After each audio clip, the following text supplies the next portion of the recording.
Class 6 Biology Chapter 2 Topic The Flower. Children, today in this you will learn about the flower. The flower is usually the most beautiful and colorful part of a plant. It also serves as the reproductive organ.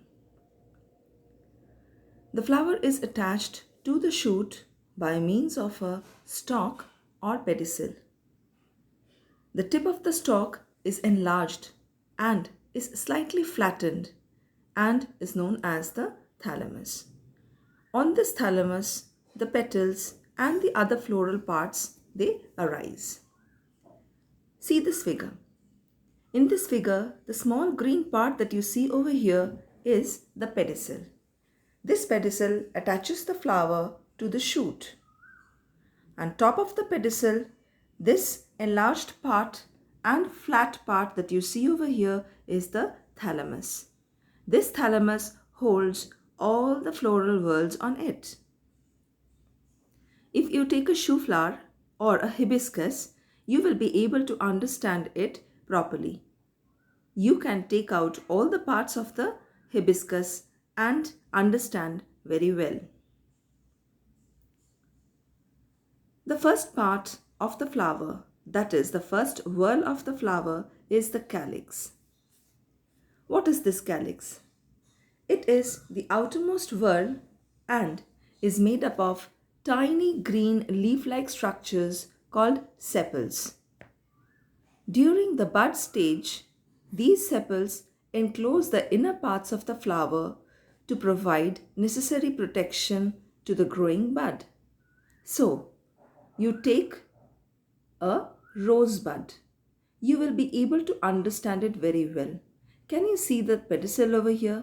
And on top of the pedicel you have the thalamus. Now, on the thalamus you have this bud. You can see the reddish parts over here, which are the floral whorls which are present inside the calyx. And the green part that you see over here are the sepals or calyx. These sepals, they enclose the flower in the bud stage and protect the inner parts of the flower. So when you see a rose which is opened out, you can understand that the sepals have come out and the petals have started emerging.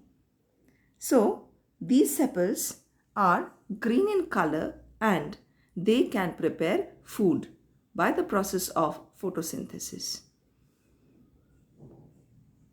The second part of the flower is the corolla.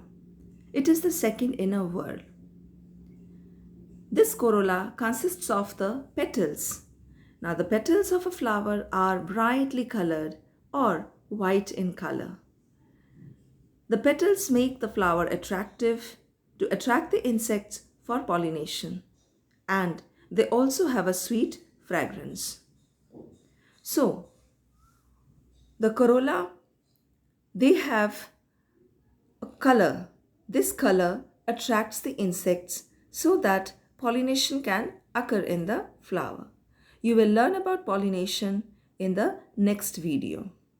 So the flowers can be white in color or brightly color, maybe red, yellow or any other color. But the flower is never green in color. The third whorl of the flower is the androecium. Now this androecium lies inside the petals. It is made up of stamens. Each stamen has a thin thread-like filament which bears an anther at the tip. If you can look at this figure. Now, just inside the petals, the thin filamentous parts that you see over here are the stamens. Now, this stamen consists of the filament. This thin part that you see over here is the filament. And on top of it, you can see the yellowish part. This is the anther. This anther consists of pollen sacs. Now, what are these pollen sacs? These pollen sacs have a powdery substance in it, which is yellow in color. and that is the pollen grains. You see this figure, you will be able to understand properly. Now here, can you see the small filamentous parts and the yellow dots that on top of it? Now these are the stamens, and the anther has ruptured from which the pollen grains have come out. These pollen grains, they contain the male reproductive cells. So, the androecium is also called the male reproductive part of the flower. The last whorl, which is the innermost, is the gynoecium. The gynoecium consists of a carpel or the pistil. Here in this figure, you will understand properly. This is the pistil or the carpel. It has three parts. First, you find the ovary at the bottom over here, which is lying on the thalamus.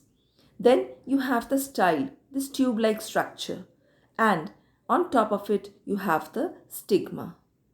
Now the stigma here on top is sticky. It receives the pollen grains on it. Now when the pollen grains fall on it, the style then transfers the male cells of the pollen grains to the ovary. And the ovary here consists of the ovules. These are the female cells which are present over here. So the gynoecium is called the female reproductive part of the flower. So these are the four main whorls of the flower that you have studied today. We will learn about pollination and different types of flowers in the next video.